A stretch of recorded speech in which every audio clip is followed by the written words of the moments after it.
Well, I lost her somewhere. You ditched her. Yeah. Oh, here she is, okay.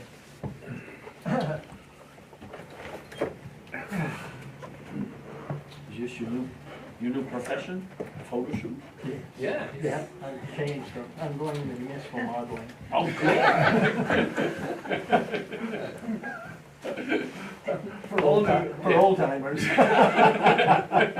Have you guys ever considered doing one of those calendars? No. Well, I don't think so. the next question is with or without clothes? Well, that's for you guys to decide. I think yeah, it depends on whether you want to sell them or not. And I don't know which way would sell more.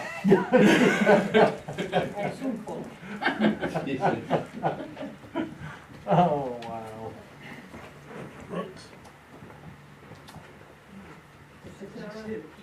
Yeah, so while we're waiting for people, don't hesitate to grab something to eat if you're in that state.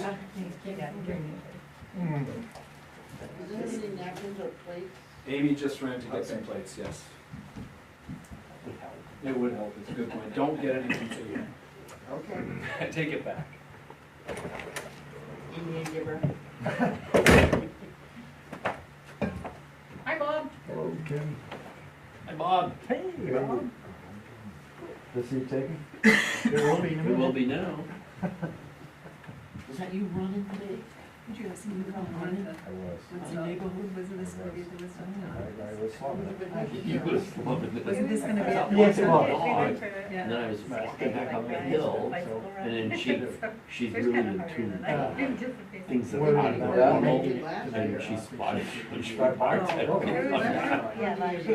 saw, Yeah, I mean, it was Esther shorter. too, There was one day on this trip that I was looking forward to it. yeah, I was trying to go when the sun was we in. rode from I got a here. little late, it was like the whole time. I couldn't do it.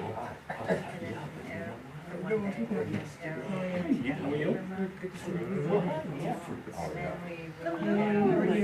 day. It was Monday, Sunday, Saturday.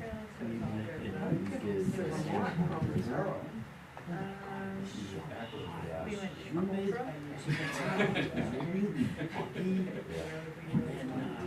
And yesterday, it's like, this in the morning, a few more years. But then once we got I over love to this. Vermont, it I was really do.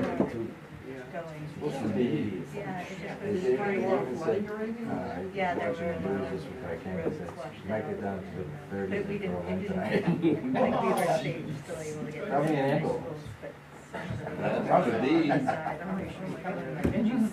Yeah. And then, They hit up it really yeah, bad. they did. And then from there, A fair number headed of south to natives. Vermont, and then across to Wilmington, New Hampshire, and then to Greenwood.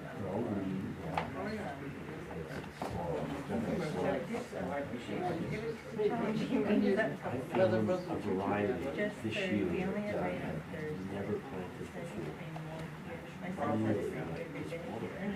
We didn't get rain, which is nice. Just let her be it, she'll take care of it. All this rain. Hey, I And know. then when I get Someone yeah, else. it's kind of like, I had on the roof and then it went. And I went out like, It's a snacking variety. So the skin is really I'm done with saying this, but really doing well.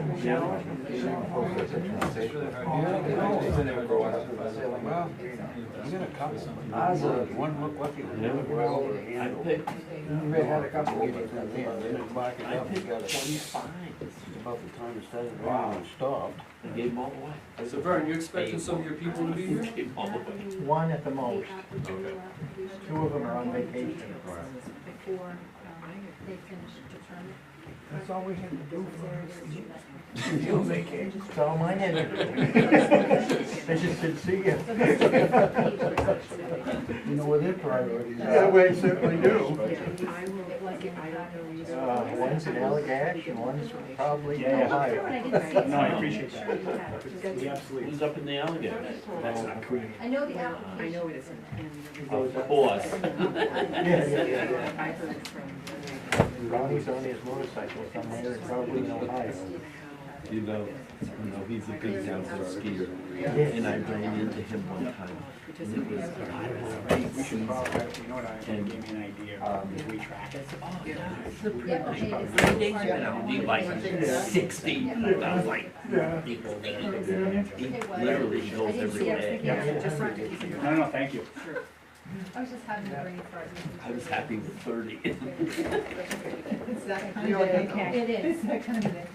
Well, not, I was gone on Friday, so. Hello.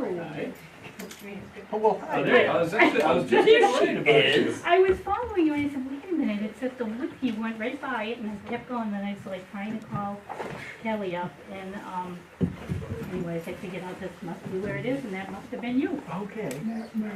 So, does everyone know they're here for pictures? I don't know if that's been said yet or It not. has been said to many of the people, not to all. So let me ask again, Kim, are you expecting more people? Amy couldn't make it tonight. Okay, so otherwise you're covered. Yep. Vern, you're I don't hold up for nothing. Newry's. Well, coming by. I'm sure she won't mind if she's not in the picture. Yeah. And then you, the three of you from Bethel? I did. And Yeah, I let me came see. back to That's find what I out where you Oh, were. you did. And I then, made yes. it all the way to the woodstock and back there. Yes. With traffic. Oh, you went to Woodstock down there? Yeah, and she told me that, she Oh, my said God. some man had taken off and that must be where she was going and I just assumed that. She never said what, I just assumed it was Woodstock. Or Greenwood. Oh, that's all right. You made it in plenty of time. So clearly the back rows are getting filled up quickly. I here. see that. Well, I'll let the Bethels stay together. I'll move. You don't have to move. You're all good. So I'll sit anywhere, I'm not afraid. Another minute, you're still waiting, okay. Is it okay to go outside? Because I know there's some nice green in the Yeah. back there with the So, cloud stays. unless anyone opposes, I'll go to the front. So, we're doing a little, doing a little profile on Vern for our annual report for the Northern Forest Center, and so he's been busy on a photo shoot earlier this afternoon, and so while the photographer was here, we were going to ask you all to go outside as a group and really take pictures. If that's okay. So, if anyone opposes, you can skip that. Here comes Frank. So, oh no, he was good. I only saw the lower section.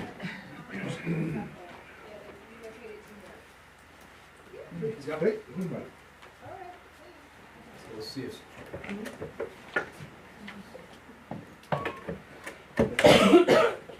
What'd you hear? Frank's on his, he'll be on his way. It's just finishing things and stuff. Oh, it would be 14 minimum. If everybody was here. I'm going, I don't have anybody. If we wanted to be efficient, we could start going out. We think Frank's is imminent. Let's be efficient, get it over with. So we go home tonight. Thanks, Loretta. I'm ready. Might not come back. True story.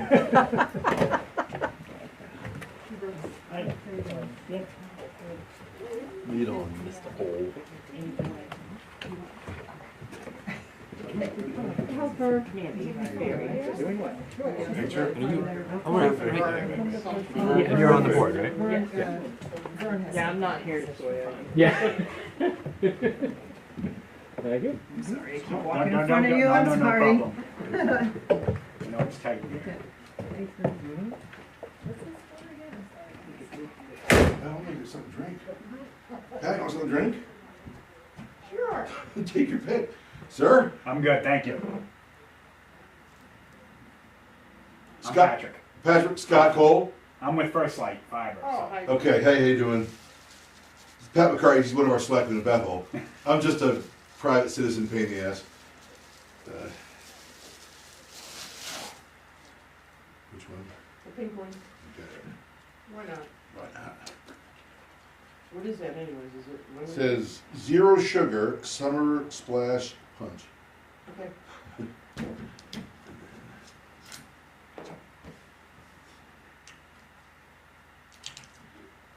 Christ, I can't.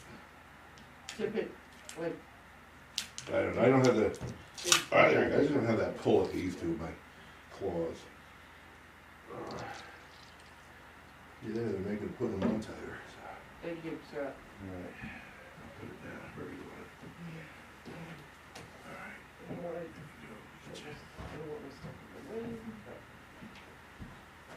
So they, these are napkins too. They went to get paper plates, I guess, and napkins. Okay. Somebody did, I'm not sure who. Tell you what. There's probably a few back here. They have gone.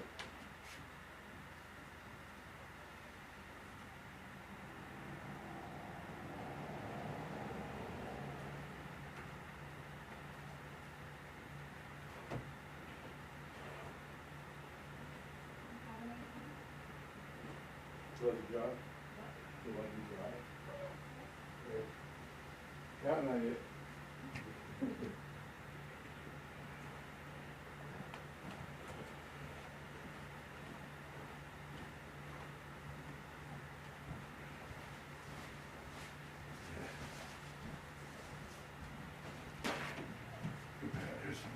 I have to have a napkin. Thank you.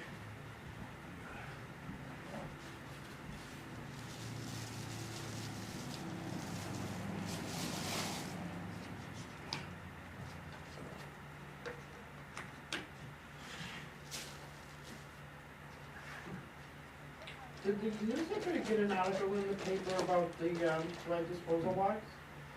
Not yet, but we need a promo. In fact, I was gonna write something, Yeah, that has to Give be you an- advertised. you and George gotta get some credit for coming up with the whole thing.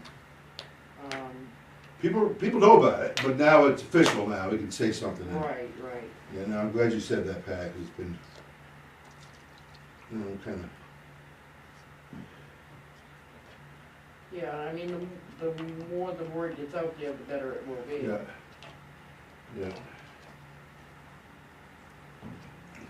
that's there.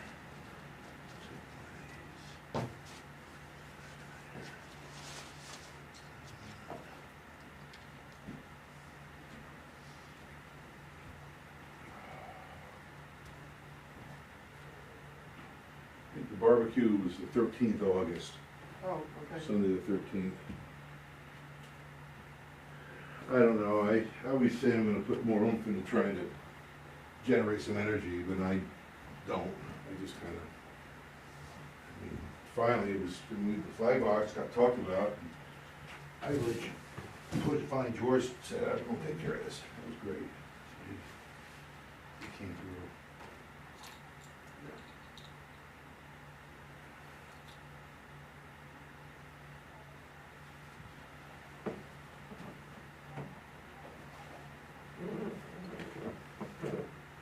Is there an agenda for tonight's meeting? There was. Yeah, I don't have it.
Whoa. Whoops.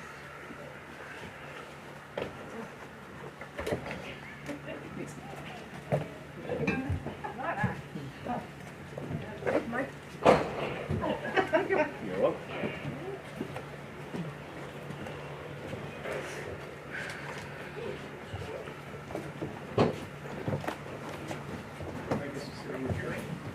Yeah, we don't get to sit over there tonight.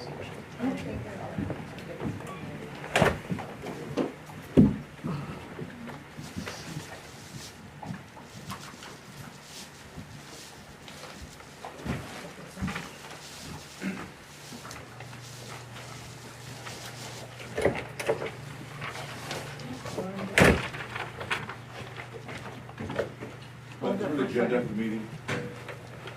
We sent an agenda around. Do I have to be printed out? No, I don't have anything. So, I'm gonna go ahead and get us going.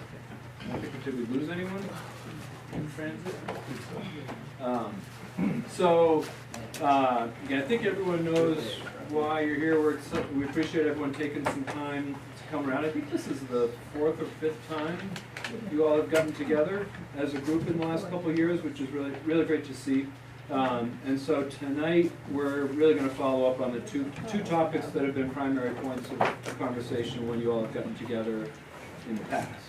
The first chunk of the agenda, we're going to hear from Russell Preston with the principal group about the kind of what the findings, analysis, recommendations that they have based on the municipal housing code review that they did in Bethel, Greenwood, and Woodstock.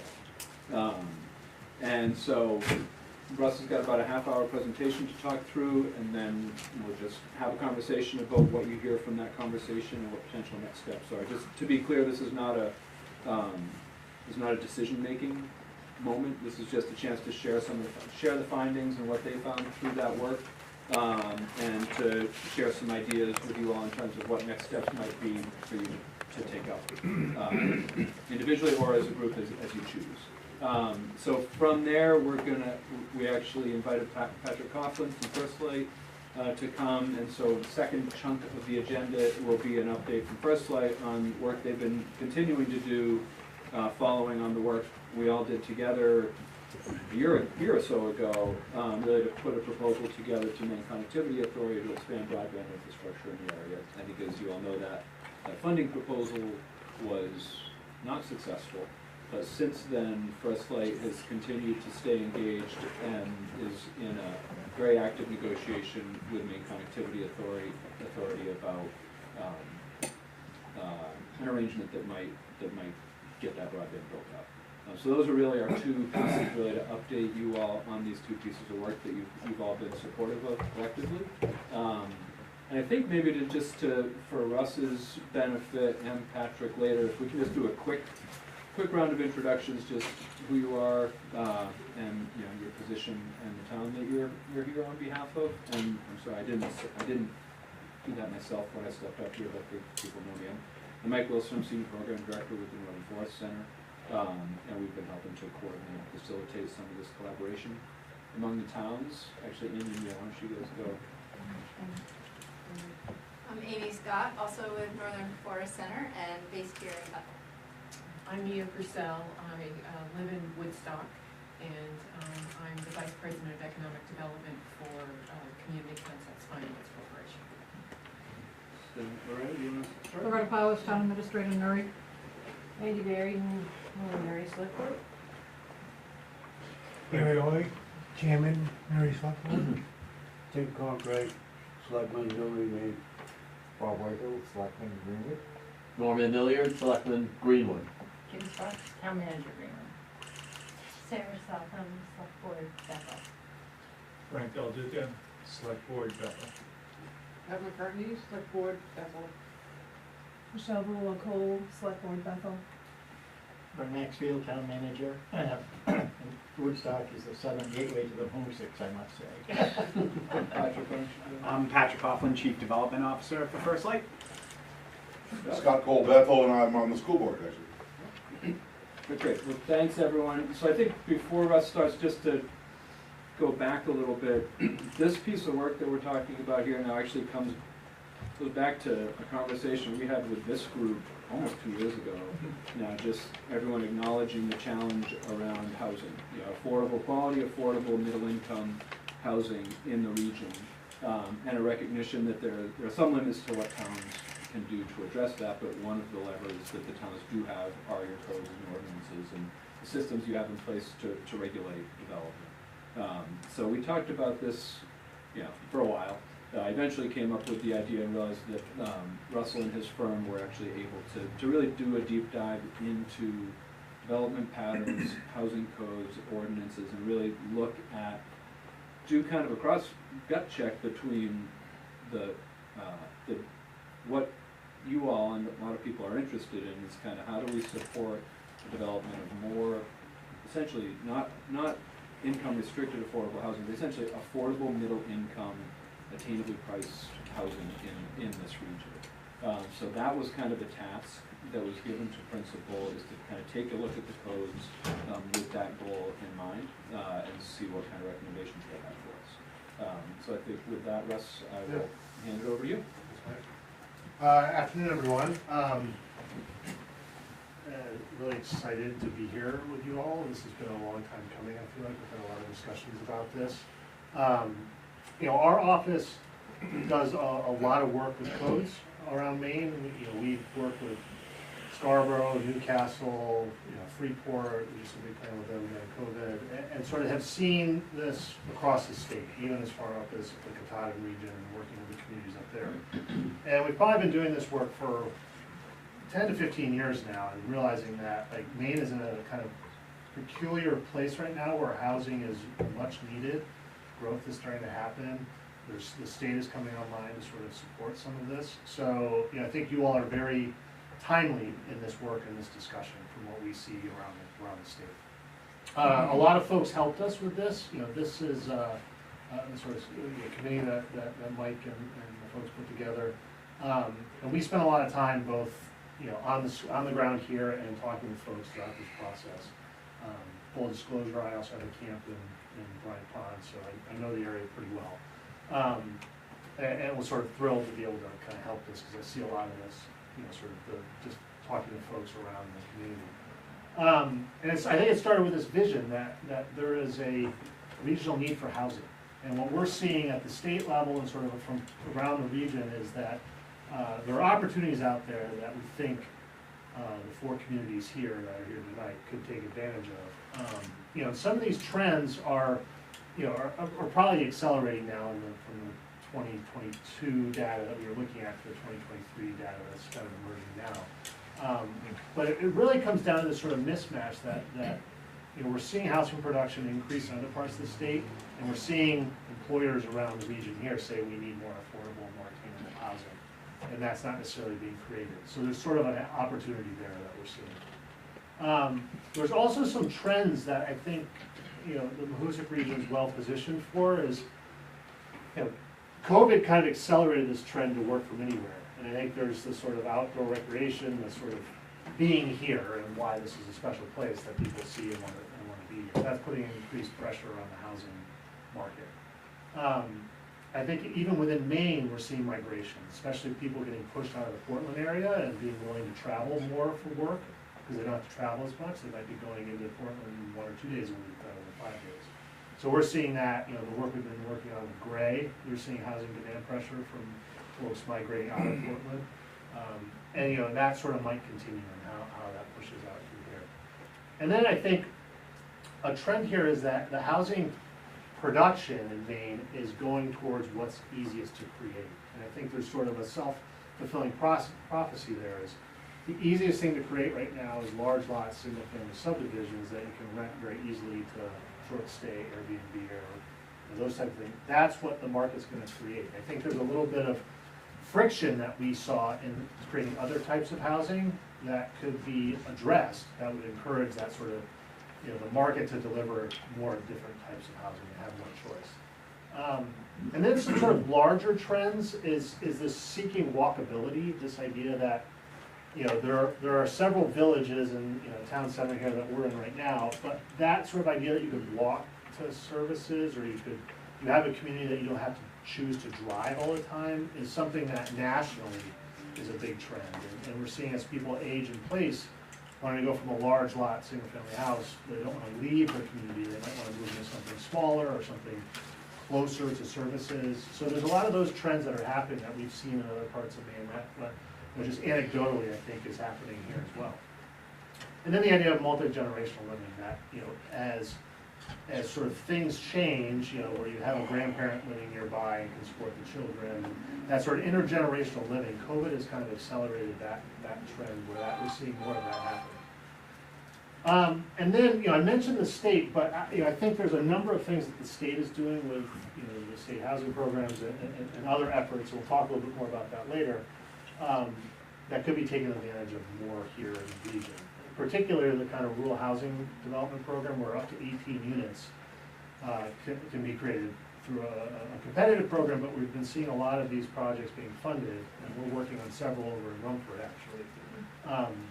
So the state is actually trying to support this work, so I think there's an alignment there that could benefit the communities here in Marusa. And then there's sort of a concept here that I think I wanted to sort of underlie that kind of threads through all of the discussion. This idea that, this sort of cartoon here is, you have the town center in the bottom here, and then you have this sort of rural countryside at the top. And I think a lot of the choices you have around housing, it should be very intentional around where it fits in on that spectrum. So this is, in downtown Bethel here is very different than the village center of Woodstock, and very different than something that might be developed on Route 26. So we kind of, by practice, sort of try to calibrate the types of buildings that might be put in those places so they fit in.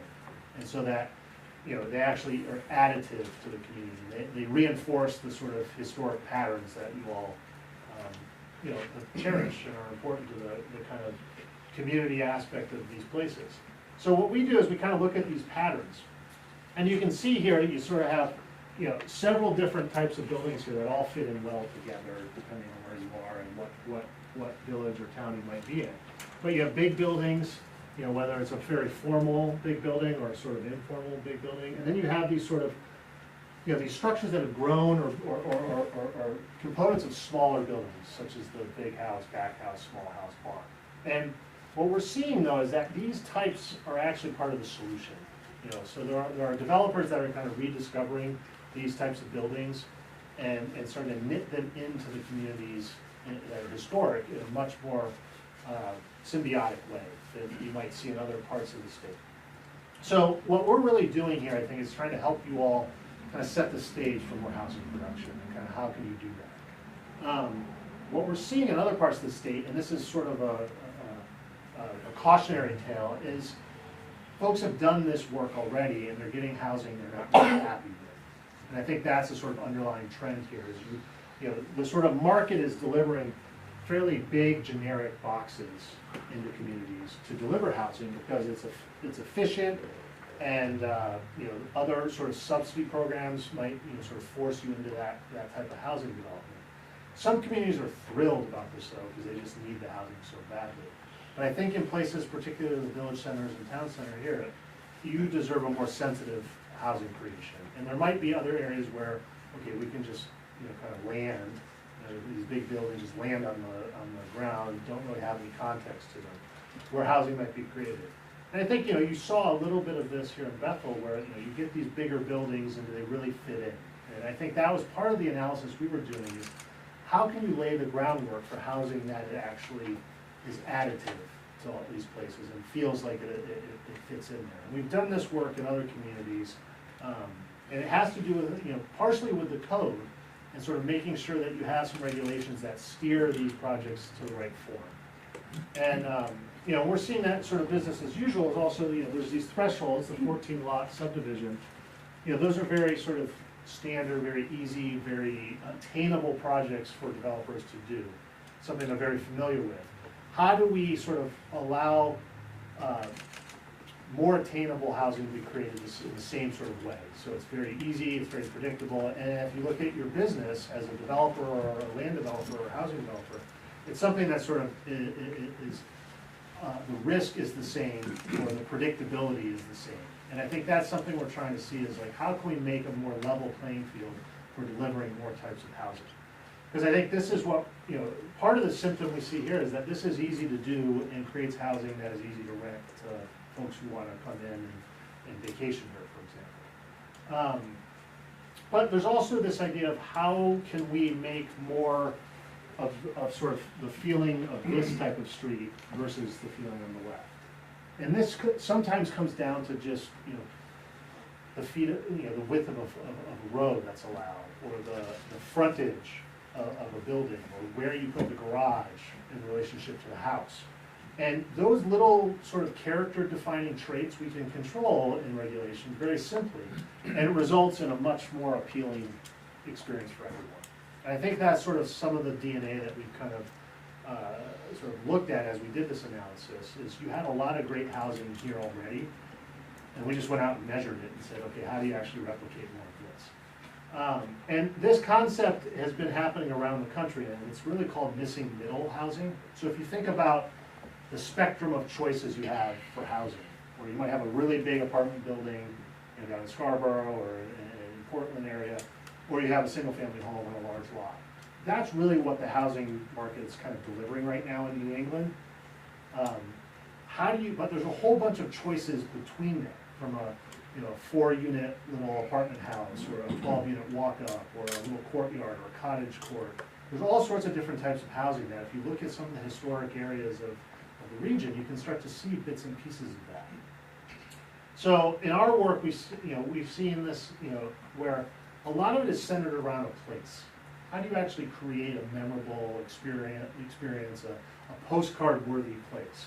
And something that is for seasons, something that brings the community together. So we're kind of looking at all of these trends and saying, okay, if we can deliver housing that does that, it actually is, people's psychology around it are in a good place, and they want to sort of spend time there. And when we see that, it's always centered around a neighborhood, someplace where kids can run, spend time, where you might be able to walk to the corner store or the gas station and pick up a dozen eggs if you need. There's these sort of interrelationships between these elements. And then this particular project, this was just sort of a flexible barn that could be used for farmer's market one day, or a community meeting the next night, or a Christmas concert around the holidays. Sort of these flexible places that don't need to be intense, but still kind of focused on creating community. And some of those we see in these historic patterns, the cottage court, this idea that many smaller buildings are organized around a place, whether it's a courtyard or a lawn or a shared green, and that you might actually get a lot of housing units in a fairly compact area that feels good, rather than sort of an apartment complex that's sort of organized around the parking lot. So I think as we looked at these regulations, we said, okay, how can we sort of borrow some of these lessons from other places around Maine? And we see this in other regions. This is a cottage court from down near Atlanta. We're kind of looking at it, much more sort of how do you fill in a single family lot, where one house might be with 5 or 6 units on that same lot, and still have it fit into the neighborhood.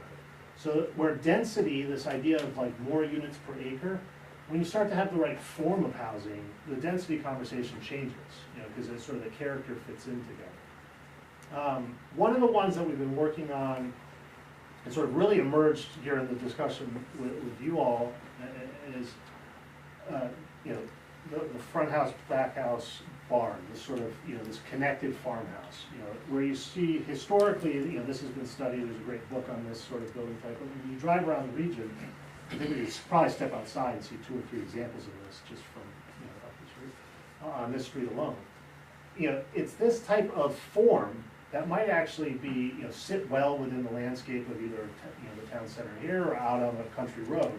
And it could be very flexible and deliver multiple units of housing, whether it's a handful of townhouses, that each have their own entrance, or it's a series of apartments or a series of single-family connected houses. So we've been looking at this type as a really interesting way to deliver housing in a lot of different contexts throughout this area of Maine. And then you can sort of cluster these together and build out over time. And I think that's something that's particularly challenging here, is how do you put in the infrastructure so that incrementally you can deliver 4 or 5 units at a time, and be able to, as they grow over a period of years, come together to be a well-designed place. And you see this sort of clustering of farm buildings a lot in the landscape. So, we tested this on a few sites. But it's really built from this model of sort of the evolving, generational farm, where you have a series of outbuildings, you have a series of barns, a series of houses. And these might be better solutions for delivering housing, especially in the kind of more rural, sort of out-of-town situations. And so, the other thing is these rural building groups, the idea that they come together as a place. So when you're driving along the landscape and you see a cluster of buildings, it can be a beautiful vista. How do we encourage housing to do that, rather than housing that sacrifices that landscape by subdividing it and kind of degrading the natural landscape? And I think there's sort of tools that we have to do that, where it would allow us to deliver housing throughout the region, both in town and out of town, and still keep the landscape as much intact as possible. So, some of those kind of trends around housing in mind, part of it was really sort of, as far as recommendations, there's decisions I think each community needs to make, and probably include some decision-making or some discussion with the citizens within each of your own towns. Particularly around sort of removing discretion from the code. The idea that, you could come in and build a farm, connected farmhouse building, by right, and sort of it's pre-approved, you could go right to building permit. We're seeing this conversation happening in a number of communities around Maine to sort of accelerate housing production, where it's basically saying, this is the type of housing we want. If you come and you want to do this, you can go do it. Rather than, okay, I gotta go to the planning board, or I've got to, sort of, how long is that gonna take? I have to, there's a lot of, removing as many of those questions around how to get a building built as possible is a helpful first step. But part of that is having the communities buy in, where can that go? How does that, where is that appropriate to be? And then sort of some basic ones that we saw in every single town was, first off, the sort of density and dimensional standards. And I think, density is sort of a, if you think of the code, there's a few different ways codes are designed. One is like Play-Doh, it sort of says this is how much density, how much Play-Doh you can have. And you can get a house, really nice looking, or you can get a dinosaur. It doesn't tell you what you're gonna get. So what we've seen is that a lot of the density conversations, like, well, let's modify the code so it creates more Legos. So like, you can kind of know that like, you're gonna get this type of building, and it's gonna have this type of size, and it's more replicatable, more predictable. And what we find is that if you can kind of adjust the code to be more predictable, and you end up getting a fairly good-looking house every time. Some might be more beautiful than others, just on like, how you pick the trim or the windows, but generally it still looks like a house, it doesn't look like a dinosaur. Then you sort of can say that density discussion is not the right way to regulate, some of these decisions. And the same thing around dimensional standards. You might have the same, if you picture that farmhouse cluster, out on Route 26, it might make sense that it's 30 feet or 40 feet off the road. But right here in town, it might only need to be 10 or 15 feet. So how those dimensional standards change depending on where you are in the region is an important piece of this. And then these two other ones are related to process, I think, more than anything. Sort of leveling the playing field around permitting, what's really easy and predictable to do, and how can we sort of level that so the housing that you need, a small apartment building type that might be calibrated for attainable housing for employees or from the region is just as easy to get permitted and predictable as a 12-unit subdivision, out of one of the roads out of town. And then the other thing that's particularly interesting is the parking requirements. The state has been doing some work around this, and there's a cost of parking when you develop housing that is sort of hidden. It's 2 units of, 2 parking spaces adds cost. Where if you're kind of creating small apartments, the folks who are living in those apartments, they might only have 1 car. Some of them might not even have a car. There's those types of choices people are making that we have to sort of build into the system. And I think one of the things we're seeing is a lot of folks are just removing parking from their codes entirely. Saying let's let the market figure that out. If they're delivering housing that's for a certain type of people, a certain type of product, well, we only need one car, or we only need 0.6 cars, per unit. So that there's sort of this flexibility around how parking is utilized. And that's a small sort of impediment, where if you're looking to sort of deliver a certain price point, having too much parking adds cost and has empty parking spaces there. So it's sort of an efficient way of using, a more efficient way of using the land as well, rather than creating more parking, let's create more housing, that sort of trade-off.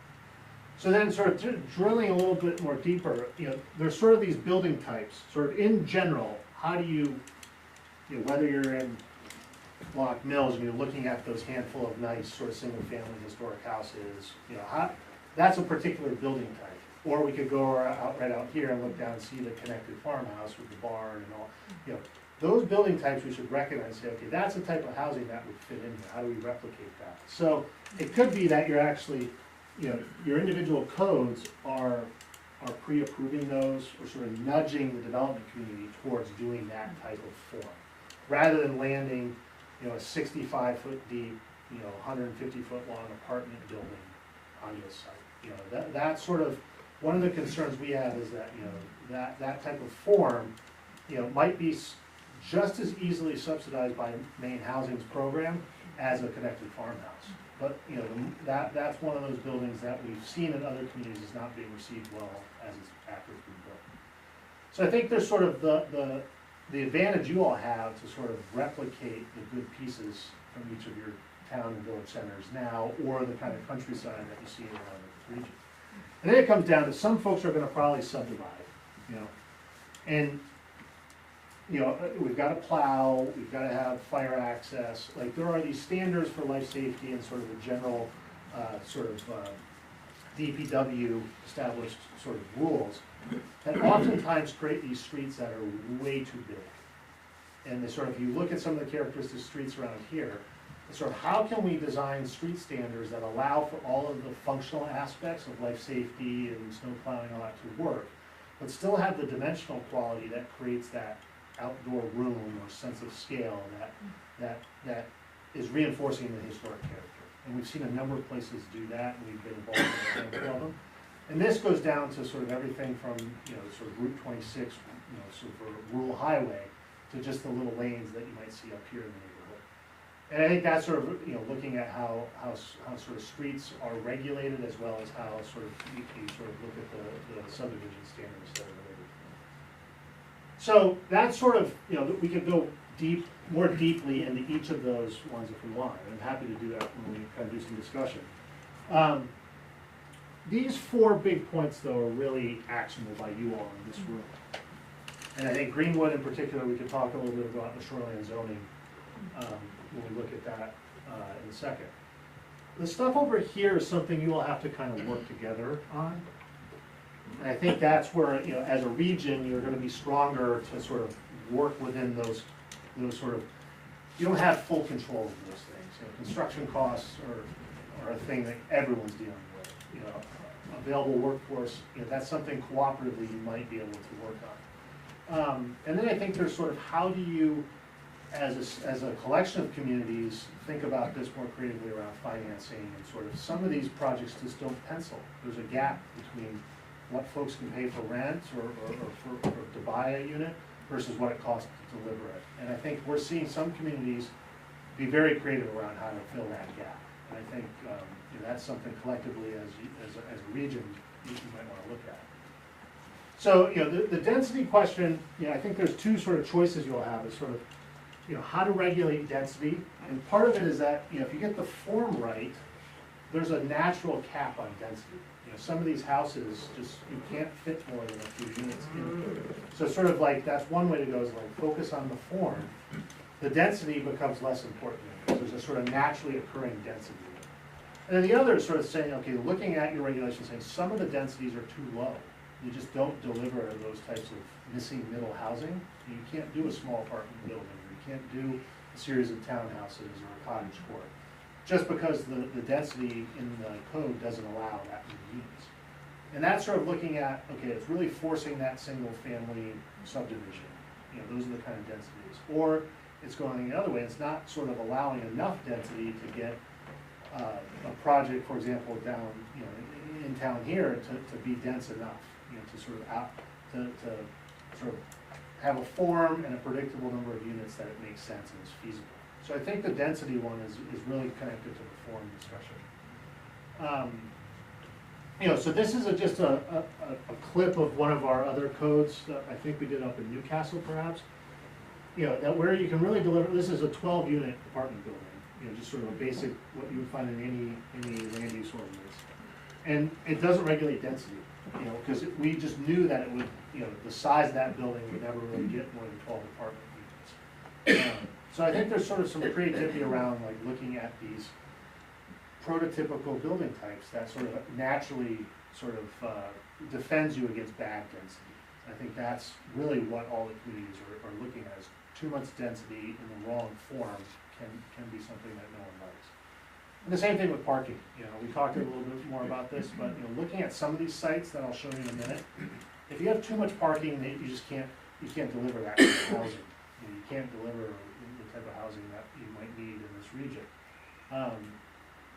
And then I think permitting timeframes. You actually have some, you know, you're relatively good in this department, depending, you know, in a place like Freeport, you know, it might take a year or 2 years to get a building permitted.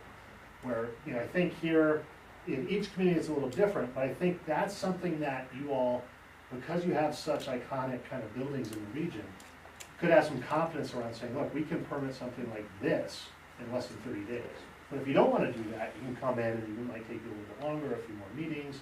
You know, I think there's sort of an equalizer around time, because that predictability, you know, the housing developers are going to go someplace that's more predictable and they can limit the risk.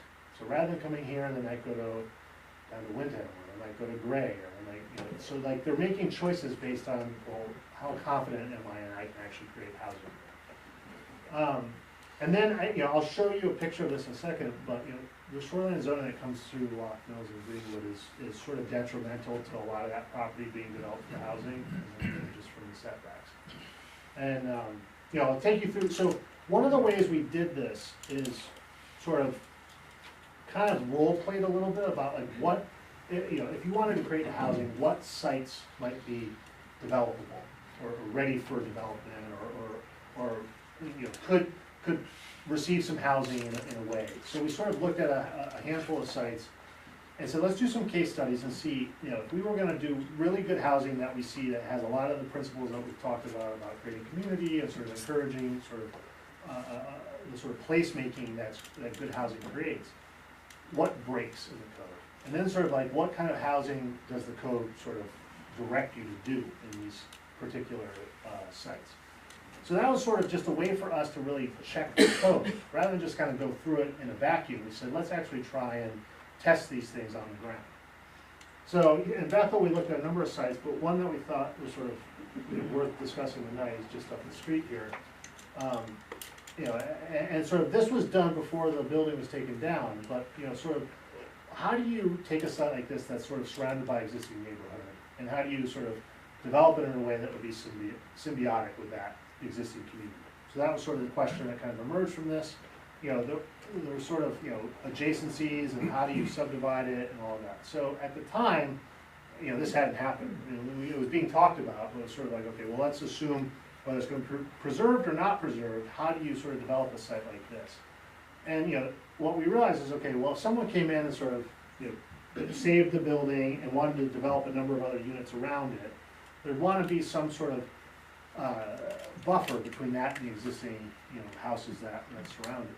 So we sort of said, okay, let's preserve as much of the sort of natural features around the site and create a series of internal sort of cottage courts, you know, where you might have a series of small, you know, 2-3 unit sort of townhouse type buildings, you know, that might be, you know, organized around a series of gardens and courtyards, and you know, maybe even have some small community gardens in the back here. And then all of these folks would park in sort of a centralized parking area off to one side. So you get really efficient parking. And what we're seeing in other parts of New England is this is actually a type of housing that a number of different types of people prefer. You know, where they can actually, you know, walk out their front door and have a nice lawn in front. You know, even though they might have to walk 150 feet to their car to get their groceries. You know, but it creates a really unique character. And it sort of like fits in as a sort of little pocket neighborhood within this larger neighborhood. And then when the neighbors look in on it, you just see a lot of little cottages. It's not this big apartment building that kind of just landed on the site. Yeah, so we sort of looked at this kind of scorecard of like, okay, this checks a lot of boxes as sort of as a potential development type. Now, and I think it's worth saying that this type of project could be done now that even the building's gone.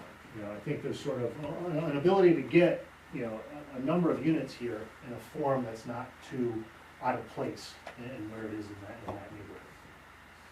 neighborhood. In Greenwood, you know, I think there's, and I noticed, you know, the last couple of days, there's a number of for sale signs on this side of the street now. But I think, you know, the sort of village center aspect of this, and how do you sort of reinforce the kind of historic quality of that, and sort of thinking about what's going on with the mill.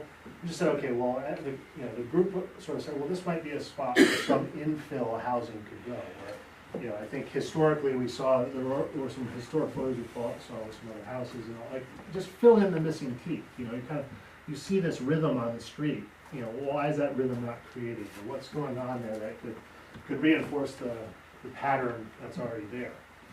And, you know, when we were doing the work, it was the middle of winter. But it was sort of this idea of, okay, well, you know, how do you sort of strengthen this as a place and kind of build on that kind of fabric that's there? And, you know, right now, it's sort of, you know, you've got the lock and, you know, the sort of water course coming through. You know, so it sort of thought, okay, well, why not reinforce next to the post office a little town green, with maybe some flexible parking, and then just have some infill housing, whether that could be, you know, 3-unit triple deckers or cottages or, you know, sort of small apartment buildings. And, you know, looking at that, it was sort of, you know, the setbacks and all that work, but you're too close to the water. You know, and sort of the idea that, you know, that shoreline was really gonna need to be reevaluated. And that's something at the state level that's possible. And we've worked with DEP before to establish, you know, sort of the flexibilities around shoreline to encourage development, which in a place like this, in kind of a village center, you can walk to the hub for, you know, eggs, you know, sort of, you know, you've got the church, there's sort of, you know, there's a cluster of things there already. It might make sense for, you know, the buildings that are, you know, being built no closer than other buildings that are there. So the state allows some flexibility when you engage in those types of discussions with them. But that's sort of just one idea. Okay, could you create housing there that sort of reinforces that existing place? And then in Woodstock, you know, it was sort of the idea of, okay, well, what if you're not in the village? What if you're sort of outside, green field, no development? What could happen? You know, and then sort of one of the parcels we looked at, which was kind of an emblematic, you know, 5-acre parcel. This could be anywhere along Route 26, if you think about it, or any of the other kind of rural parts of the region. It's sort of, okay, well, it's just sort of undeveloped land. 5 acres is big enough. You can get a septic system in there. You could subdivide and kind of, you know, you could do something to it. And we said, okay, well, you know, the travel speeds on Route 26 are not going to change, so you're probably going to step the development back. And I think rather than seeing this be a subdivision of single-family homes, why not see it where you have some preservation, or you have some land set aside, you know, you have your wellhead, your septic field, and then you have a cottage court.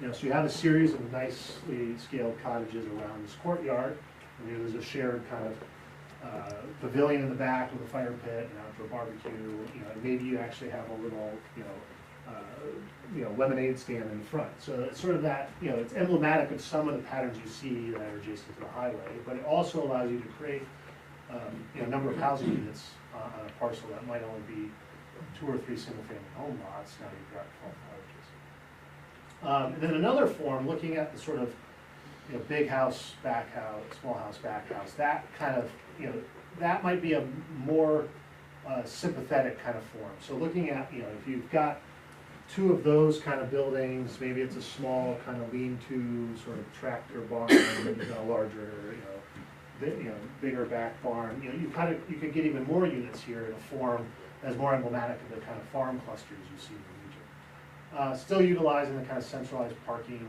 kind of field and shared septic. But you have this kind of courtyard and this kind of communal space, still adjacent to the highway, and it's similar to some of these farms you see as you're traveling around the region. You know, so it doesn't check all the boxes, but it's still sort of an interesting kind of puzzle. You know, and it raises the question of, you know, where should you incentivize or encourage housing to go, and where should it not go? Or should it just go anywhere? And how, and I think that was what we tried to not make any decisions there, but just sort of say, how do you look at the code and sort of say, if this was gonna develop out in the countryside or here in the town center or in the village center, how do you just encourage it no matter what? So I think now, as next steps, I think, you know, we encourage you all to start to think about, you know, well, how do you take this a step further? One of the things that just came up in the last week, almost 2 weeks, is, you know, the Department of Economic Community Development has got a grant out that we're trying to pull together that allows some of this code studies to further be studied. And we're trying to work with some of our other municipalities. And would encourage you all to sort of say, yeah, we would, if this got funded, we'd be happy to participate as well. But that would allow us to kind of take this a step further and really do some deep dives on other sites, or do, you know, data training and kind of some code calibration, which the state would fund. So that opportunity kind of fell in our lap here, as long as we can get this grant award. So if one of your communities is interested, send an email to Vanessa, who helped out on this from our office, and she's in touch with the state right now on this. So it's a kind of real-time opportunity.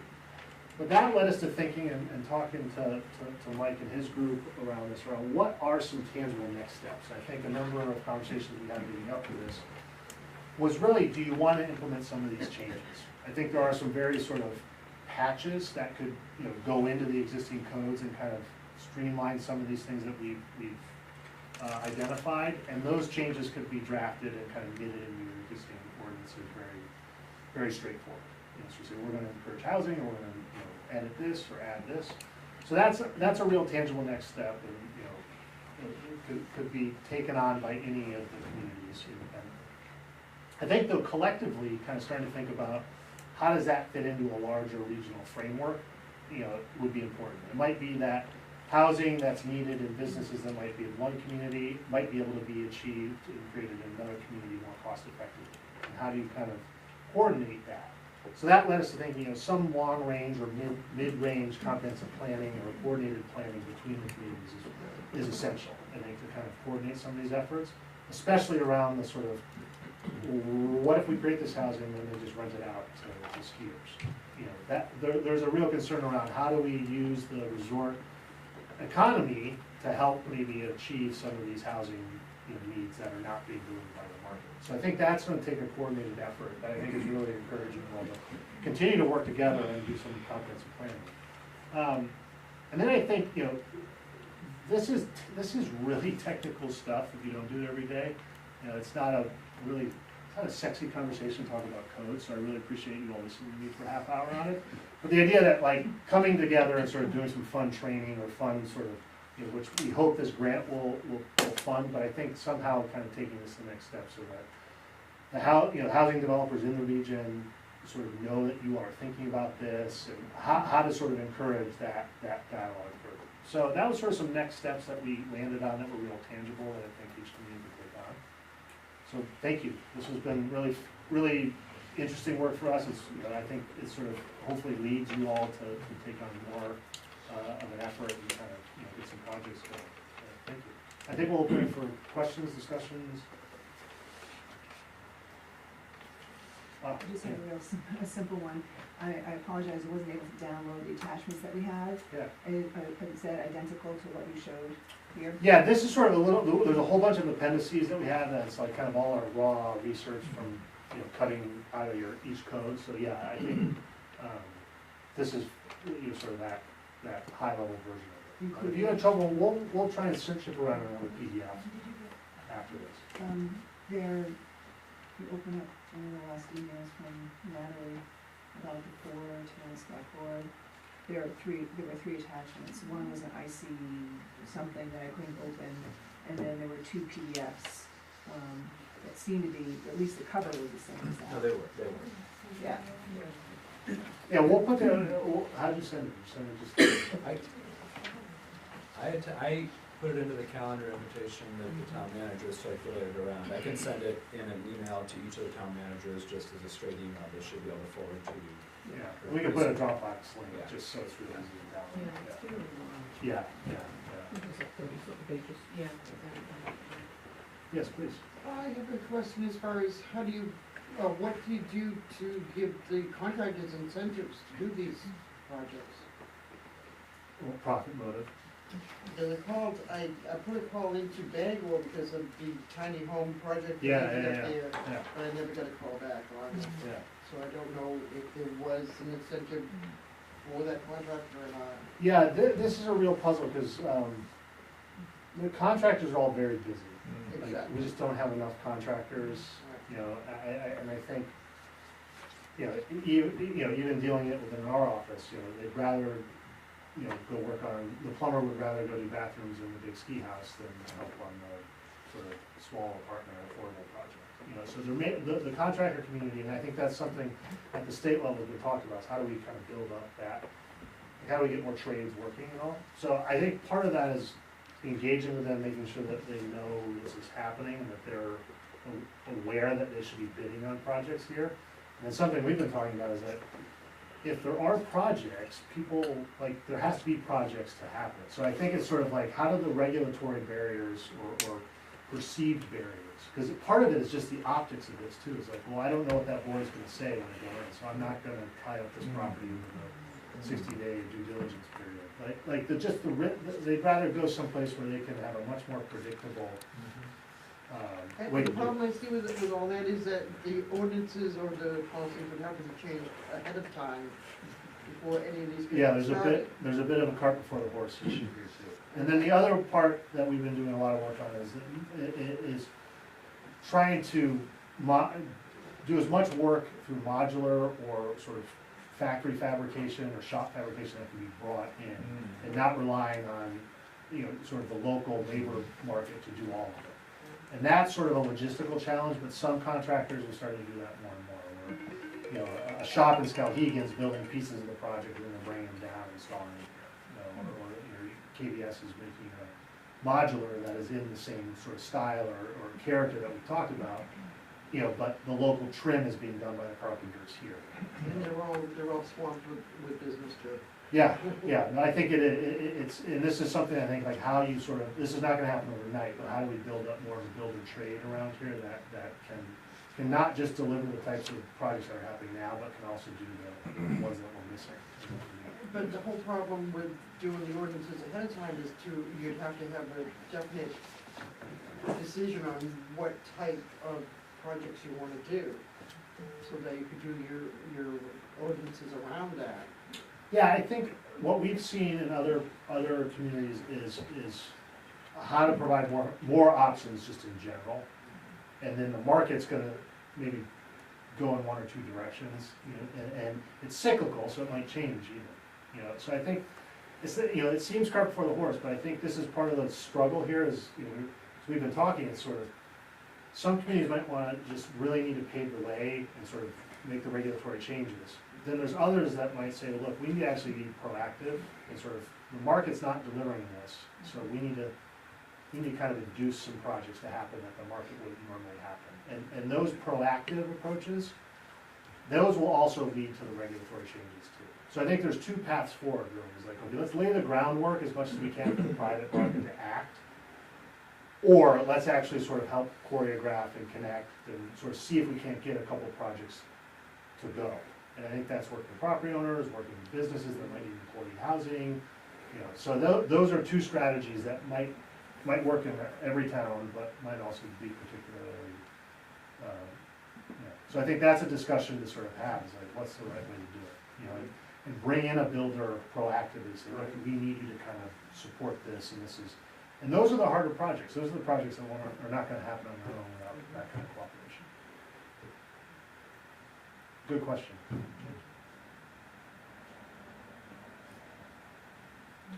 The Bisbee lot where the school was torn down, how many housing units could you put in there? It's better the building's gone too, there was no loss. I mean, that's a question that I think is, you know, the density thing is a funny thing, it's sort of, you know, Did you actually find anything in any of the towns ordinances that would actually look, like an impediment? My knowledge of Bethel code is pretty loose. I think you have state law, I think it's a half-acre minimum, and the only sewer around is Bethel, right, in the village here. Everything else gotta have, I think gotta have half-acre minimum, right, for a single family? I don't know off the top of my head, but yeah, I mean, the fact that That's the you have law. the 20,000 square foot septic requirement, so anywhere but Bethel, you have to be very creative with the septic and all. And I think as a region, sort of looking regionally, Well, I guess my question is what, I don't know, do the other towns have minimums beyond half-acre?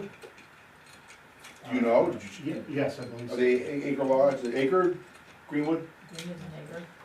So you can drop, so you can drop the half-acre and drop down to your, Yes, Yeah, yeah, that's- that's part of the density is like. that's a concrete action that can be taken. The dimensional standards around lot size, Yeah. and all, yeah. Yeah, and there are, you know, in the cottage court discussion, you know, some of these we've seen are condominiums, but some are fee simple. You know, so, you know, if this lot was a 20 by 40 lot, fee simple, that wouldn't be allowed right now, too small, right? You know, but it had a shared septic, you know, so there could be a 20,000 square foot lot that was, the condominium controls the septic on.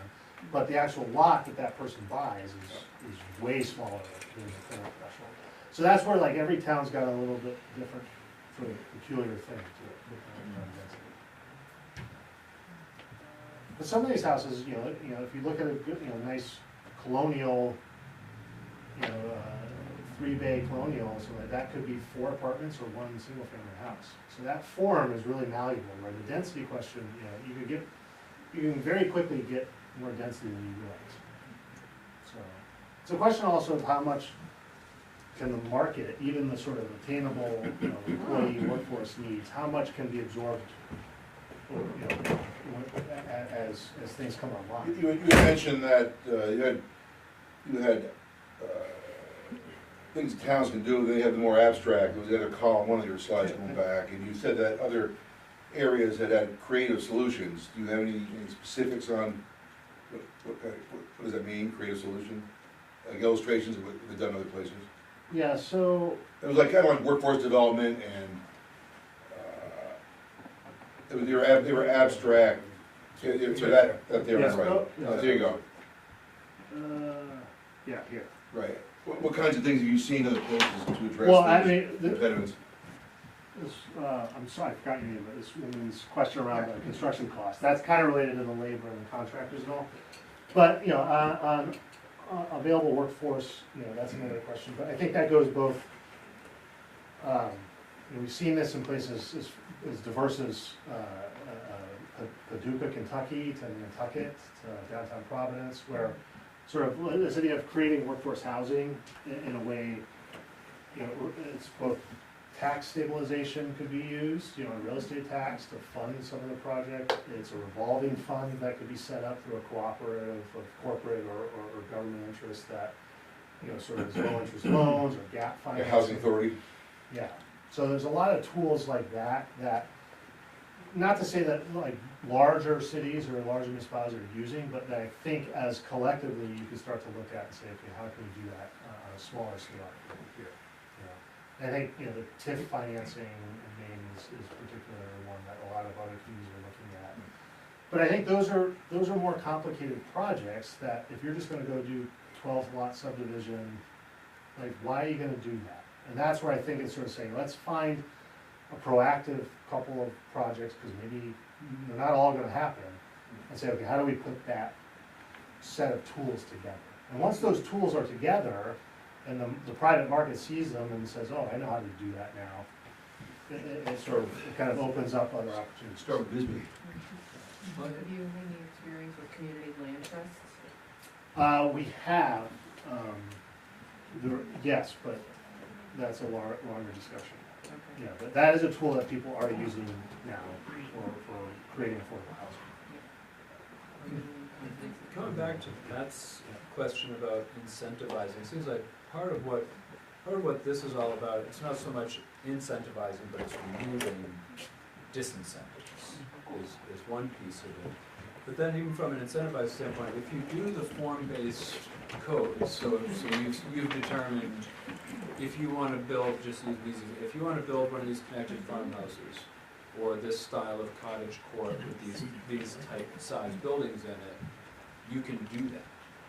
Like it's clear, like if you build this, you're gonna come down to the town office and fill out, I'm exaggerating a bit, but you're gonna come down to town office and fill out a form and say, we're gonna do that thing that was No, I mean, pre-approved that's what in some the codes. communities are doing. And so that makes it, for a developer to have the understanding ahead of time that they're not gonna be into a year of permitting and tying up property and paying taxes on the property, but they're gonna be able to move right in. If they do the thing that has been approved, they can just do it. I think that's my understanding, that's kind of what's underlies this form-based codes, is really simplifying the development of what you want. You just, you all decide ahead of time what the community is looking for. And the cautionary tale there is that, so we worked with Freeport for a couple years during the pandemic and did a plan for their downtown, which they were this is sort of a sidebar, but it comes back to this. They had established a very clear vision for what they wanted for their downtown through the process that we took them on, and the thing they didn't do though is change their regulations. So a handful of housing developers had, you can look up the press articles on this all, and started, it got their attention, so they started, and they got into design review, and design review killed both projects. Because the discretion and kind of the vision that the community had crafted through this 18, 24-month period of time collectively, which was adopted by the council, was, generally a very successful process. They hadn't done the regulatory work. That was sort of the next step. And those housing projects that everyone was sort of a lot, you could debate whether they were good or great or not good, but the fact is they were going to deliver housing in sites that were acknowledged as being great for housing, and it didn't happen. And I think that's one of the things where, how do you sort of align your regulations to make sure that those sort of, you're open for business for housing you create, And then I think it's sort of coupled with, how do we make sure we get the housing our communities really deserve? You don't get just the sort of crap that's, because I think that's what I'm most concerned about, is that you're gonna get the big housing developers are gonna come in and just, drop in from the air something that belongs in New Jersey and not Western Maine. It's sort of that, it's just stamping out housing wherever we can. So I think there's a general sensitivity to that because of the number of projects that are starting to happen. And I think that's what we saw with the state, when the first round of Maine housing came out. Very quickly, sort of, ran out of funds. So, the second round, so we're seeing people start to learn that, and a few of the first projects are starting to go in the ground now. So I think over the next 12 months, you're gonna see that state program maybe even more again, as they've learned from this first round of development, that's actually going to be coming out of that. Yes, Brooks Morton from W.H.A.T. Could you please introduce yourself and what company you represent? Russell Presto, the Principal Group. We're urban planning, architecture, and real estate company. Okay. Our main office is in Boston. And could you introduce yourself? Yes, I'm Mike Wilson, I'm Senior Program Director with the Northern Forest Center. Okay. And I thought this was about broadband. That's coming up. Will be up next. That's Okay. next. There's another hand I thought over here too. Please. What is the incentive for the town to develop housing and we already have a lot of people here, in the IGA, it's so full now, you run into people in the aisles. The school classes are getting really big, why is this such a hurry? Why do we want more people living here? Maybe like you could, yeah. And this project came up not so much about more people living here, but a recognition that it's becoming increasingly difficult for people to live here. For a year-round population to live here with the rise of second home development, Airbnbs. So the question that Russell has been working on is, what can the towns do to incentivize and make it easier for developers to build attainably priced middle income housing for year-round residents, to make that balance point so that people can actually live in the community year round. That was the challenge that in front of us.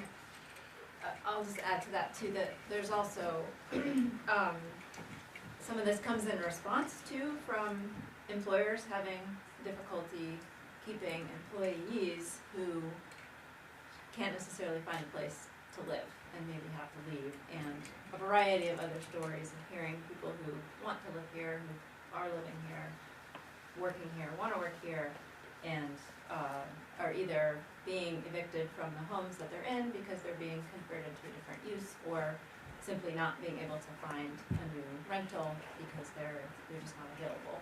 So there's been a variety of pressures around being able to house people who live here year-round and work here and want to stay here, including young people who either want to come back here or who would like to stay but maybe aren't sure that they can because of the housing issue. You guys develop any kind of an estimate or quantification of, like if you could wave a wand and say, we need, 38 rentals to provide, housing for the ski area workforce. That surge in the winter, that whatever that part, whatever they look like.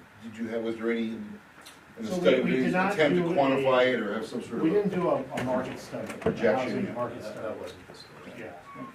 And I mean, we anecdotally asked a lot of the employers that we spoke to throughout the process, what are your needs? And all of them said we have needs. I guess before you came on, a year ago, I was at a meeting, probably a little more down at the library, Telstar.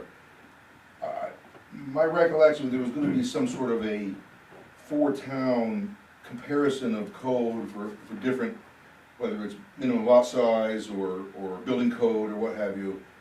Did that happen? Yeah, and that's essentially. Is there something been quantified or defined that shows that, those four towns laid out, and whether it's, like I said, that or a subdivision? So or there, first, just one clarification, Newry chose not to participate, so Newry wasn't part of it. But this whole thing was essentially based on that analysis of those codes and the appendices that came with it. They pulled out and teased out all the relevant codes for each of the towns. I am watching the clock. We do want to shift to the broadband conversation, so I want to kind of last round of questions for us while we're here. And again, we'll circulate the materials again and make sure that they're clear for everyone. And again, we're happy to kind of have some follow-up and sit down with folks who are about at the end of the contract with these guys. So there's limits to what we can ask of them going forward. But we'll get all the materials to you, and again, we're happy to keep sitting down with the town managers and thinking about what you all see as appropriate next steps. And like I said, I'm around, not a lot, but I'm around, so if folks want my card and buy me a cup of coffee, We don't want to take advantage of them too much. but I'm happy to do that as well. Yeah, any other final kind of questions or comments? Just with the grant, I know it said Vanessa, but is Oh, yeah. that something the towns apply for, or is that? We're trying to put together a grant application with municipalities. So there's no sort of obligation to participate. We just needed some sort of municipal partners or sort of, express interest. So yeah, if this is funded, we would participate. And then, the grant recipient would be those communities that participated. So I think right now we've got enough municipalities that we can get the grant application in. And I think just because of the timing, we thought, okay, if there's any folks that are interested as well, and, surely add you to the list, and there might be a letter from the town manager that's needed, but, it doesn't obligate the town to do it. I think that was my understanding from Vanessa, is if she received letters of support kind of for the grant, that would kind of get you into the system to be eligible to participate. Yeah, it's a little speculative because they don't know whether they'll get the grant to begin with, but there is a window right now. Yeah, I think they're trying to get the grant. I think they're trying to get the application by the end of the week. So it's very, very much, like they announce the grant and give us a month to kind of get everything coordinated, so people have been working right through vacation season as fast as they can to get it coordinated. Russ, is that grant available directly to municipalities if they wanted to apply, do you know? I think it is being, I'm not sure, it needs to be a municipal entity needs to be involved. Needs to be involved, Yeah. okay, whether or not Yeah. the town could say, I'm gonna go apply. Yeah, so this is All sort by of a grant itself. program that we're using, we're using it to fund the work with the municipalities. Right. And then the goal is to create a sort of model code, kind of a library of knowledge around code that then can be set up for any municipal, main municipality to use. So that's kind of why they're interested in doing this work, is it kind of will lower the barrier of entry for a lot of communities to do code like this. So what are the communities you have signed on? Newcastle, Freeport, Scarborough, I don't know, the list is sort of all over the place, but there is a handful of them. Okay, but they're starting. So I'm gonna suggest that we wrap that, Thank say you. thank you to Russell. Yeah, thank you. Good luck with it. And then Patrick and Mia both wanna share a bit on broadband. If anyone wants pizza, feel free to come up and grab a slice of pizza, they will also be here. So, I don't know if everyone remembers Patrick. I was thinking about the last time I was here. So again, just to, I'll step us back just a bit. I think most of you, I know there's been some change on some of the boards, but a year ago, we were very deep into working with all the towns to put together a proposal with the Maine Connectivity Authority to build out high-speed fiber-based internet service to the entire kind of Mahoosic region that included, in that case, this was more than the 4 towns. So this was working with Bethel, Greenwood, Newry, Woodstock, Albany, Gilead, Milton Plantation. Is that it? And so, again, the towns all worked very closely with First Light. First Light submitted a proposal that would have built out fiber to that whole 7-community area. Unfortunately, that was not funded. Since then, as I referenced, Patrick and First Light they've continued to talk with the Maine Connectivity Authority, which is the primary funding source for this work, about is there another pathway, another negotiation that they can do to partner, develop essentially a partnership between First Light and the state to achieve this goal. So that's essentially the context, and we felt like it was probably beyond time to get Patrick back up here and give us an update. Well, thank you for your time, thank you for your patience, by the way. I know it's taken longer than we wanted on the First Light side. I need to thank Mia and Mike. They have been relentless on this opportunity, to say the least, and great advocates for the towns. I'm pleased and I'm somewhat positive in my in where we're going, but what we essentially have done, because the state of Maine, I think MCA realizes the amount, the bucket of money that they're receiving from the federal government or that they set aside from the state cannot solve the middle mile, or the final mile, the last mile, I should say, problem for the state of Maine. Matter of fact, all the states realize that. So one of the ideas we came up with, how do we better serve the entire community? How do we benefit both sides, MCA and First Light, and you, the communities at large?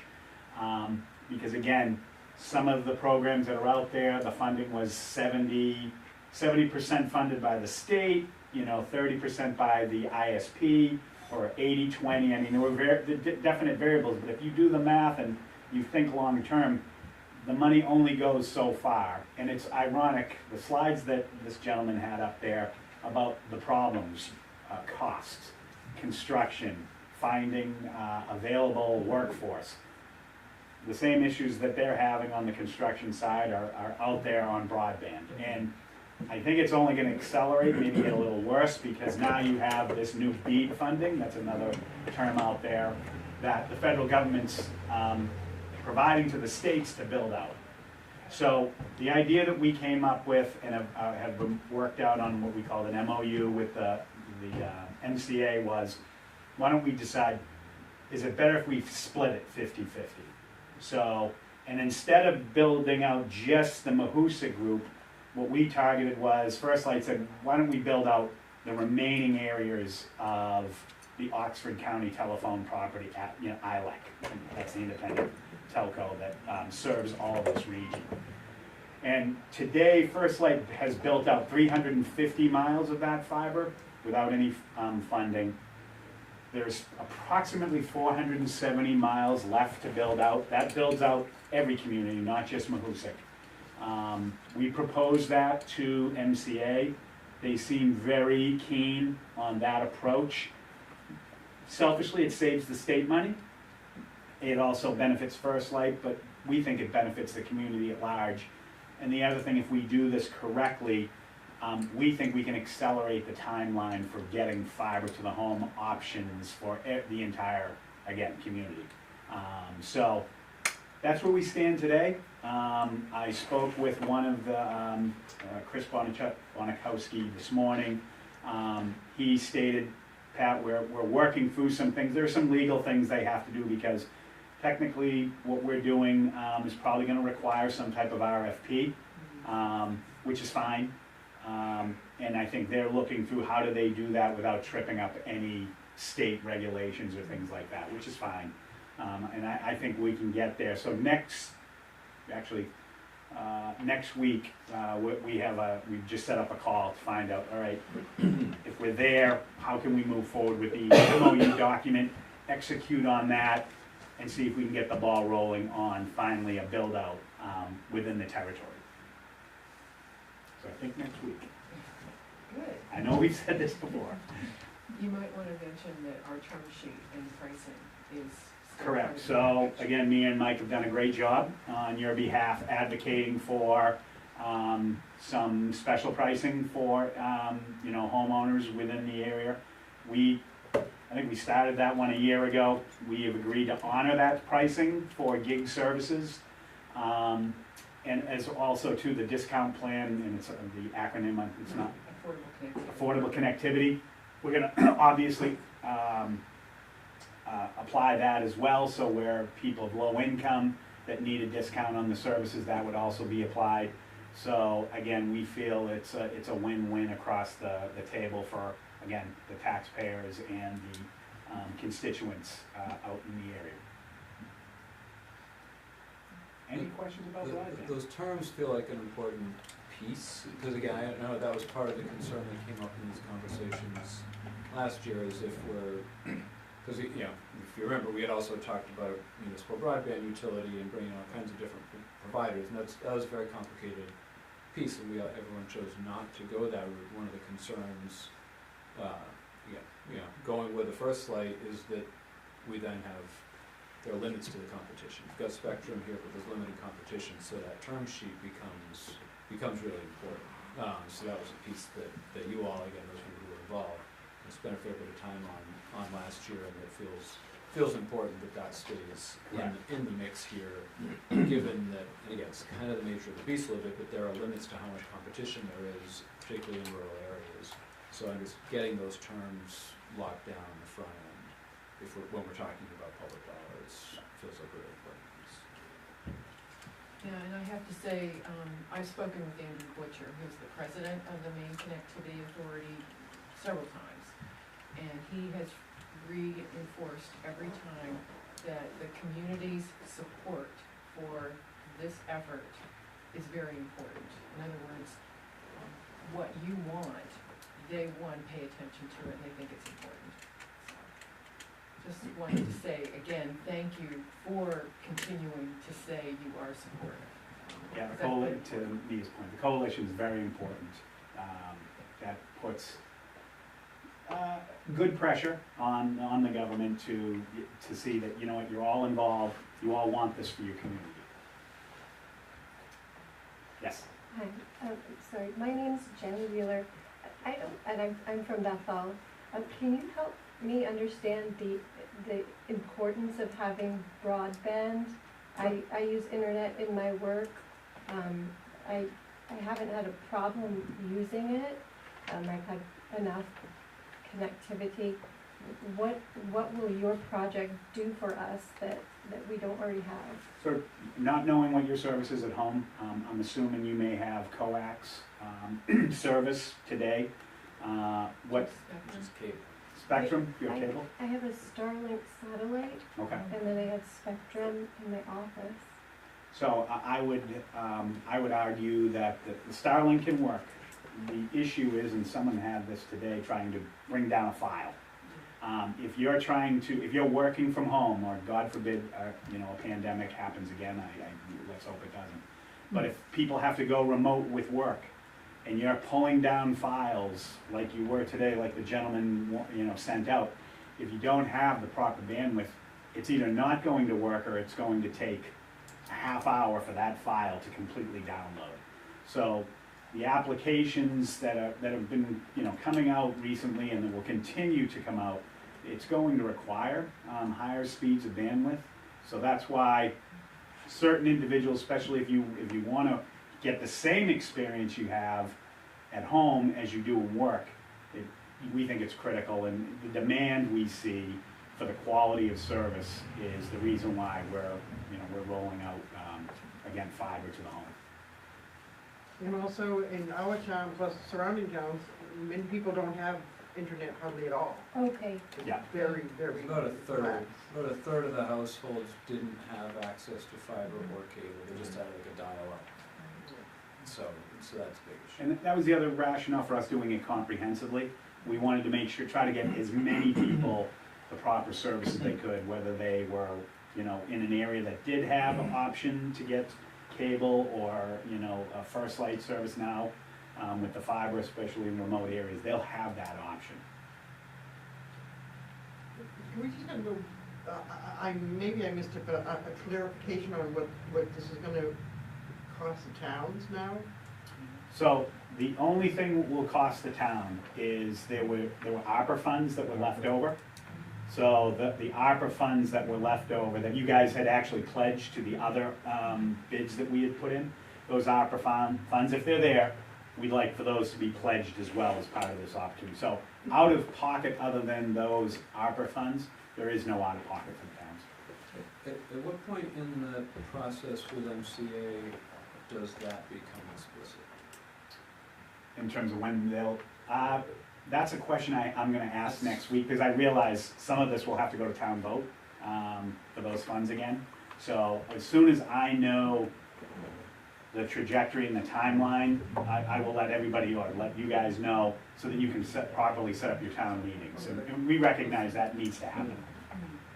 Because they need to commit their funds, I think it's by the end of December, correct? Isn't that the deadline? So you guys need to actually have a town meeting, I'm guessing in November? Well, I don't know. We might have to defer that. It better not go that long, that's all I can say. Patrick, just a clarification for me.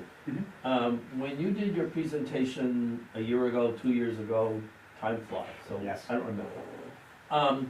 There was a huge discussion about ARPA funds, applying for a grant, and that the ability for individual homeowners to get fiber was dependent upon the approval of the grant. So that's gone now. You didn't get approval. We didn't get approval on that grant. So you're still going forward with the project.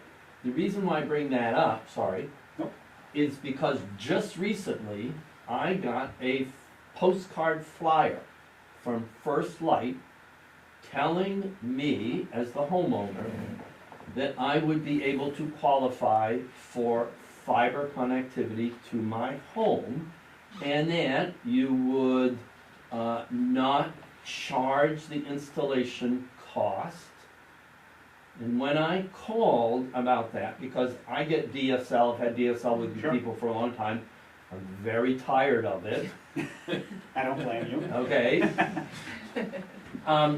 The young lady that I spoke to said that there were multiple packages available, and she wasn't really helpful in clarifying that for me. So, is this offer now just a realization that So- you guys have to go forward with this because of all of You are what's one of the happening? lucky recipients of a fiber project we did without funding.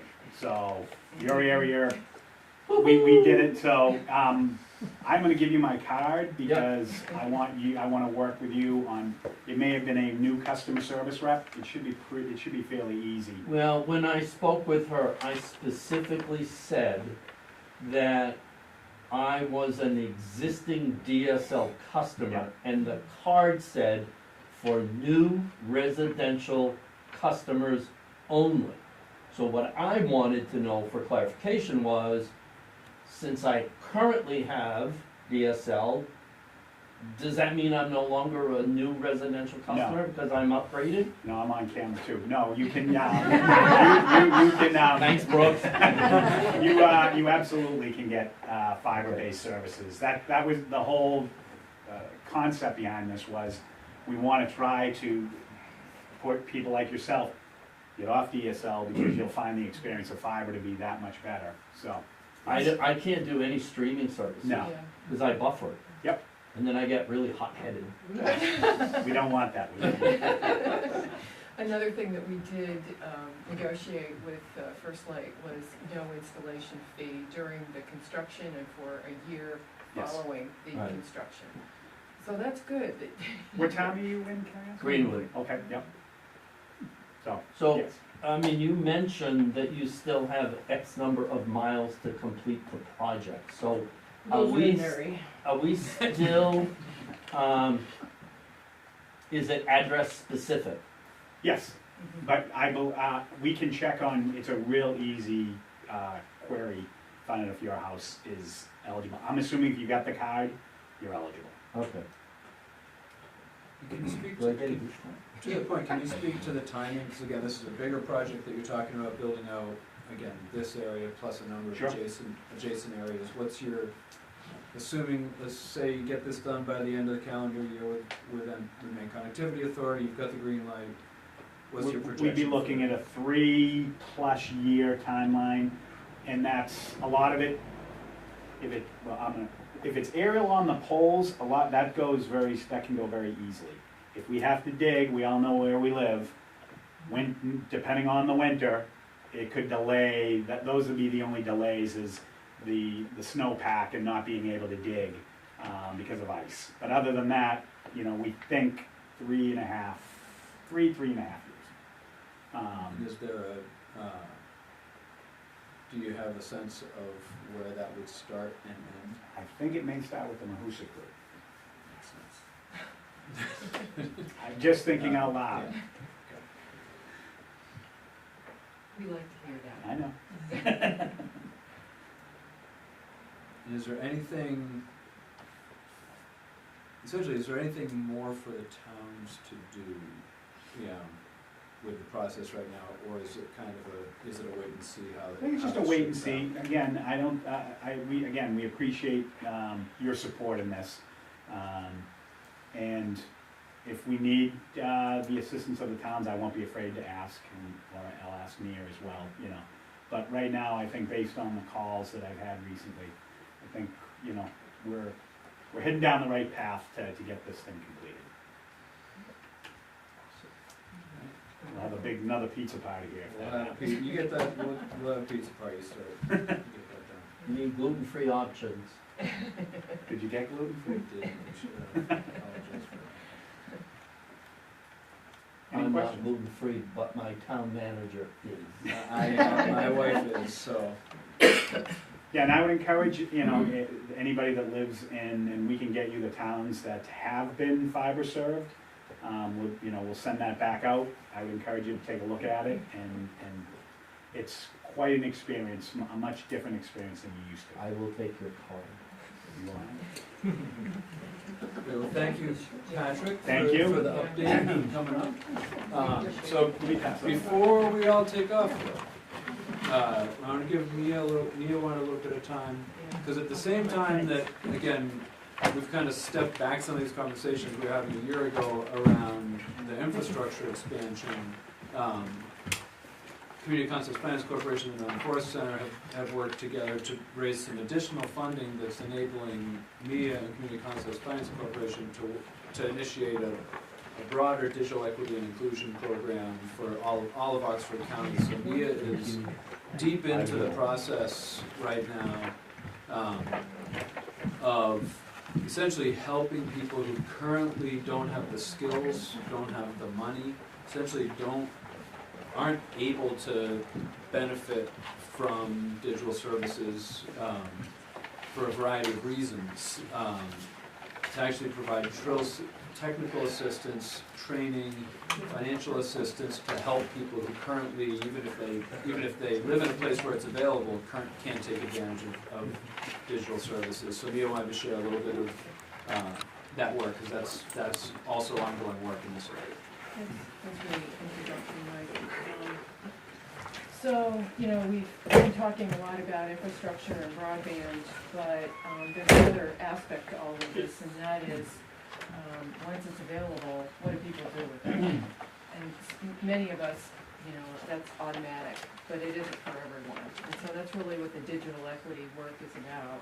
It's about helping communities and individuals have the technology and the capacity to fully take advantage of the internet service that's available. So the state has been asked, all of the states in the country are doing this. They've gotten money from an agency in the U.S. Department of Commerce to create a digital equity plan. And we developed one here in Maine, and what MCA, or the Maine Connectivity Authority, did is they gave money to each an organization that represented each county. And Community Concepts Finance Corporation got funding to help develop a digital equity plan for Oxford County. The state has then taken all 16 plans and combined them into one sort of statewide plan that's now being reviewed and hopefully approved. And in that process, I took the lead in developing a digital equity plan for Oxford County. One of the things we don't have is a website, and that's one of the things I'm going to put on my budget for next year. So I don't have a place where I can actually say, oh, you can go and see it, but I would be happy to send it to any of you. Although I have to say that it would take a little extra effort because it's about 36 pages long, but it is in a PDF format. So you got an extra ink. Yeah. But at any rate, so what I'm giving you are the components of the what we call digital inclusion, which gets you to the goal of digital equity. And the first component is affordable, robust home internet service. And we've obviously got the whole issue of affordability versus availability. What Patrick was primarily talking about was availability, but affordability was mentioned too. But one of the big programs that the federal government has come up with in the last 2 years, starting with the pandemic, is the Affordable Connectivity Program. And Community Concepts Finance Corporation has created these rack cards. I have some for each town to put in wherever you put rack cards that are available for folks. This basically offers $30 off your monthly internet or your cellular phone service bill, but not both, one or the other, if you're income eligible. And what I've done here, you can see in the middle, sort of at the bottom, there's a chart. It shows each of the towns that are in this region, and it says eligible households. That's for the Affordable Connectivity Program. Predicted subscribers.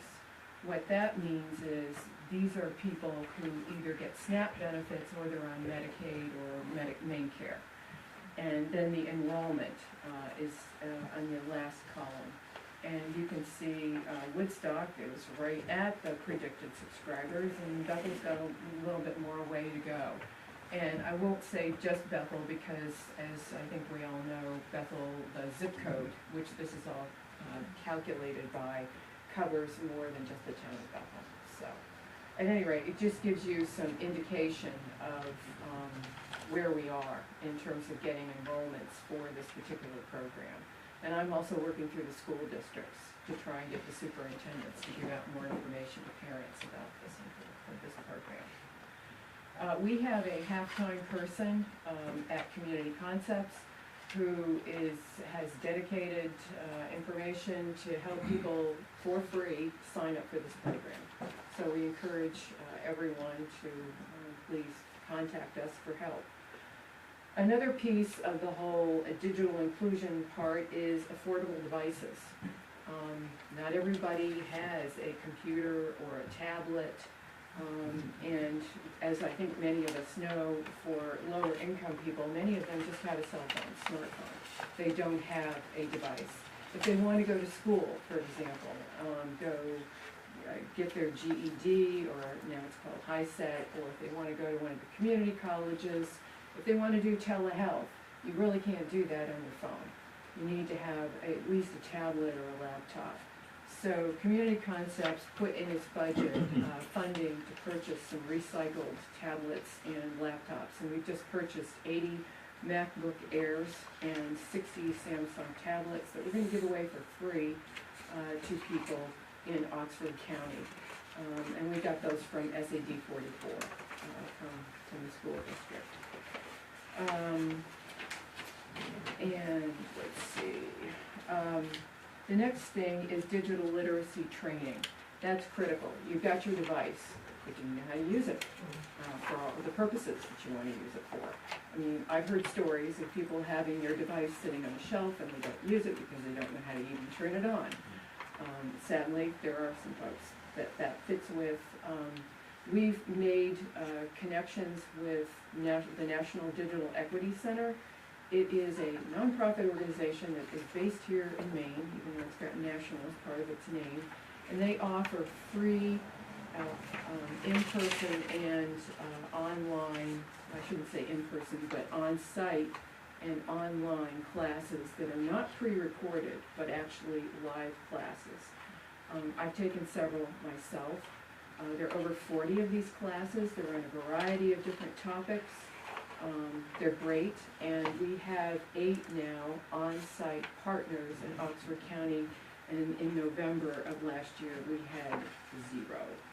So SAD 44 Adult Education, Julie Hart's been doing a fabulous job in helping to offer some of these classes, and Kelsey Bowles at the Bethel Library is also an on-site partner as well.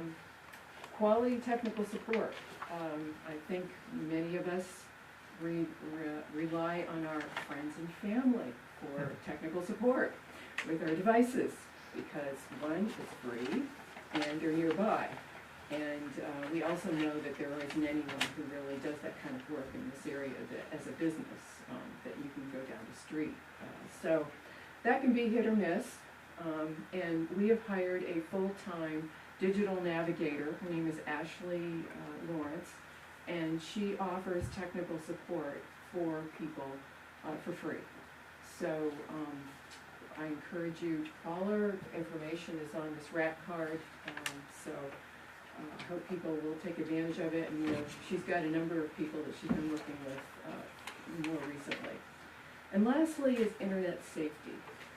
I think one of the things that came as it was a surprise for me, it is a huge issue for everybody.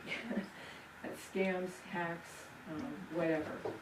So we're developing a internet safety sheet that will go with all the devices that we give out, and we're also encouraging people to take any of the NDEC internet safety classes. There are about 4 or 5 of them. I've actually taken the internet safety class. I'm going to be taking the scams and fraud class. And again, these are all free. Go online, take them. And then Ashley is going to be putting together a internet safety class that people can take as well. So that's kind of it in a nutshell. But we've got a lot of work that we're doing, and we've got potentially another year of funding to do even more. And if there's particular needs in the community that you feel what I've just told you aren't addressing, I'd love to hear about them. So please share them with me. And I just wanna say thank you to the Northern Forest Center and Mike in particular, because they were a huge partner with us on this whole project. So I have. So for people to connect with Ashley, is this Rag Card the best place to? Her information is Okay. right here, yeah. So, Again, if you know anyone, if you know people who are struggling or having a hard time figuring out how to, Yeah. whether it's a business or an individual, if I understand correctly, who are just really struggling, kind of figuring online services and things like that, like Ashley is their full-time employee to provide that direct hands-on support for folks.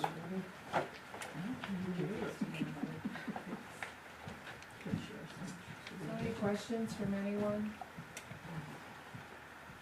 I know you're all probably starving, and you're tired. Anyway, thank you. Thank you, Bob.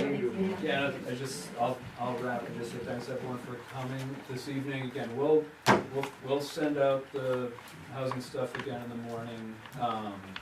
And again, if folks have questions about next steps, we're happy to field that as best we can. And I'm thinking sometime next few weeks or next month or so, we'll get the town managers together again, just as a small group, to talk a little bit more about where some of the pathways might be, particularly on some of the housing pieces. And again, I think the degree to which you all can talk about some of this yourselves, so that we can connect with the managers and see what kind of opportunity there is to continue supporting this. That would be great. There's a whole unopened pizza over here, so like take food. I will eat half of one of these on my drive home tonight if no one takes it. So otherwise, thanks everyone, and we'll see you all soon. Thank you. Thank you. Thank you. I see it too long. I'm on the achy side.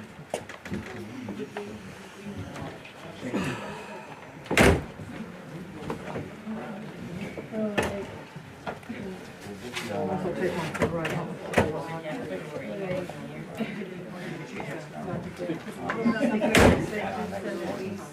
So, yeah, and actually,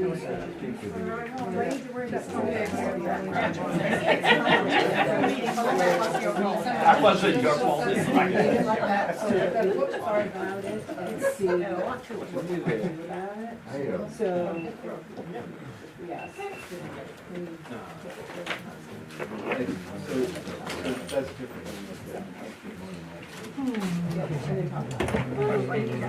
It's that time.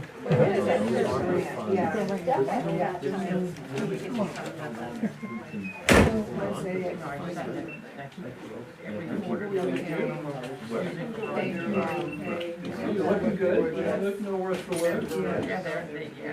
Yeah, there's a guy.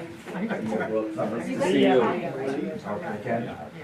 Thank you. You could ask if we could add it as an addition to the agenda. And then if there's, so. Oh, look, it's raining. Well, again, I appreciate you being a good sport, both Kelly and for here to do this. We did it with Mia once before, and she came out none the worse for it.